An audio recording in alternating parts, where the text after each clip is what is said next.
Today our topic is some basic concepts about national income. First topic is difference between stock and flow. What is stock? Stock variable refers to that variable which is measured at a particular point of time.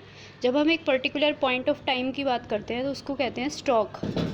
जैसे कि अगर हम बोलें कि आज की date में मेरे बैंक में कितने पैसे हैं, तो वो आज की डेट की बात हो रही है, बैंक अकाउंट में कितने पैसे हैं, तो वो क्या हुआ, स्टॉक कंसेप्ट। लेकिन फ्लो में क्या होता है, flow variable refers to that variable which is measured over a period of time. इसमें हम एक पीरियड ऑफ टाइम को लेते हैं। जैसे अगर मैं कहूँ आपकी पॉकेट मनी कितनी है, तो पॉकेट मनी जो है वो या तो आपको वीकली मिलेगी या मंथली मिलेगी, तो एक पीरियड ऑफ टाइम की बात हो रही है। Next difference is it does not have a time dimension. Stock का कोई टाइम डायमेंशन नहीं है, क्योंकि हम एक पॉइंट ऑफ टाइम में उस बात को पूछ रहे हैं। जैसे कि बैंक अकाउंट में कितने पैसे हैं उस डेट को, तो इसमें टाइम डायमेंशन नहीं है। In flow it has a time dimension, क्योंकि इसमें एक पीरियड ऑफ टाइम की बात हो रही है, तो इसमें एक टाइम डायमेंशन है। Third, it is static concept. Static मतलब रुका हुआ है, और इसमें फ्लो में it is a dynamic concept. Next example, जैसे पॉपुलेशन है, पॉपुलेशन एज ऑन 31/3/18, एक डेट को पॉपुलेशन पूछी हुई है, लेकिन नेक्स्ट डेट अगर 31 के बाद 1/4/18 को हम पॉपुलेशन पूछेंगे तो वो चेंज हो जाएगा, क्योंकि उसमें कुछ लोगों का बर्थ होगा, कुछ लोगों की डेथ होगी, तो पॉपुलेशन चेंज हो जाएगी। तो हम पॉपुलेशन एक पर्टिकुलर डेट पे पूछ रहे हैं, तो वो स्टॉक है।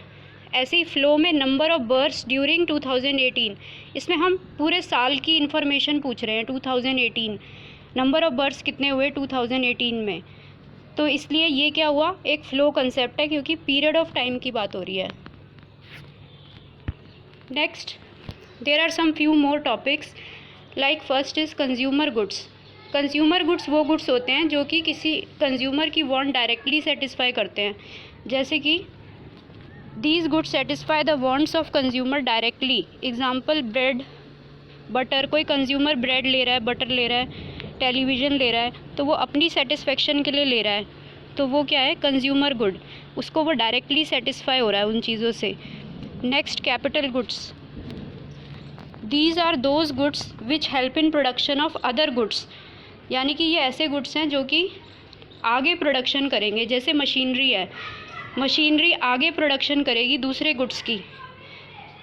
नेक्स्ट, इन्वेस्टमेंट और capital formation. It is addition to the capital stock of an economy.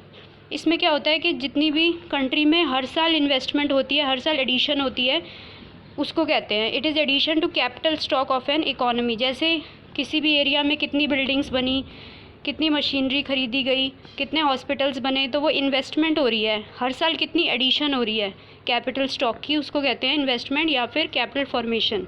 Next, depreciation.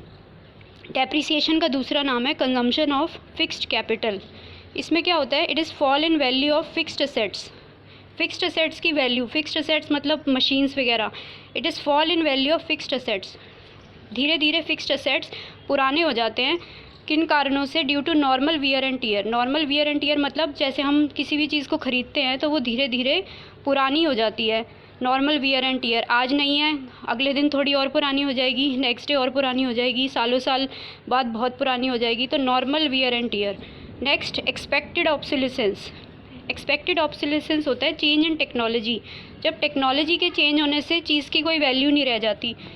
जैसे कि अगर पहले पेजर थे जिससे एसएमएस आते थे, फिर नोकिया के फ़ोन आए, फिर वो सब ख़त्म हो गया क्योंकि टेक्नोलॉजी चेंज हो गई, स्मार्टफोन्स आ गए, तो पेजर वगैरह की वैल्यू ज़ीरो हो गई। तो this is due to change in technology. Now last topic is capital loss. इसमें क्या होता है, it refers to loss in value of fixed assets due to unforeseen obsolescence. इसमें क्या होता है, अनएक्सपेक्टेड होता है। जो भी फिक्स्ड असेट्स की वैल्यू कम होती है वो ड्यू टू अनएक्सपेक्टेड ऑब्सोलेसेंस। मतलब जैसे कि कहीं पे गोडाउन में आग लग गई, उसकी वजह से सारे जो गुड्स हैं वो ख़राब हो गए due to natural calamities like flood, earthquake. तो डेप्रिसिएशन में एक्सपेक्टेड होता है और कैपिटल है उसमें अनएक्सपेक्टेड होता है ड्यू टू नेचुरल कैलेमिटीज़।